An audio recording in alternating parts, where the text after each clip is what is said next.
அன்னைக்கு ஒரு நாள் சென்னை போறதுக்காக நான் காட்பாடி ரயில்வே ஸ்டேஷனுக்கு வந்துட்டேன். லால்பாக் எக்ஸ்பிரஸ்ல போலான்னு இந்த லால்பாக் எக்ஸ்பிரஸ் மிஸ் ஆயிடுச்சுங்க. அதுக்கு பதிலா இந்த வேலூர் கண்டோன்மெண்ட்ல இருந்து அரக்கோணம் போற இந்த மெமோ பேசஞ்சர்ல தாங்க போக போறோம். இந்த சென்னை ட்ரெயின் ஏஎம்யூ மாதிரிங்க.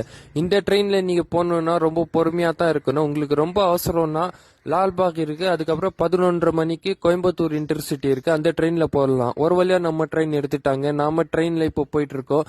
விஐடி ஆண்டே நம்ம போயிட்டு இருக்கோம். சேவூர்ல நம்ம ட்ரெயின் வந்து ப்ளூ லைன்ல விட்டுட்டாங்க. ஏன்னா மைன் லைன்ல மைசூர் சென்னை ஆரஞ்சு கலர் வந்தே பாரத்க்கு வழி விட்டுட்டாங்க.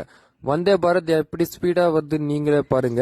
வந்தே பாரத் போனதுக்கு அப்புறம் நம்ம ட்ரெயின் வந்து போயிடுச்சு. இதுல இருக்கிறவங்களுக்கு இந்த ட்ரெயின் நல்லா யூஸ் ஆகும். ஏன்னா உட்காந்துட்டு இப்படி நம்ம வெளியே பார்த்துட்டே போலாம். வியாபாரம் பண்றதுக்கு ஏதாவது கொண்டு போவாங்க. அவங்களுக்கு இந்த ட்ரெயின் நல்லா யூஸ் ஆகும். ஒரு வழியா நம்ம அரக்கோணம் வந்து ரீச் ஆயிடும். இந்த மாதிரி நீங்க ட்ரெயின்ல போயிருந்தீங்கன்னா மறக்காம கமெண்ட் பண்ணுங்க. இதோட பார்ட் 2 வீடியோ வரும். நம்ம சேனலை சப்ஸ்கிரைப் பண்ணுங்க அண்ட் ஃபாலோ பண்ணுங்க.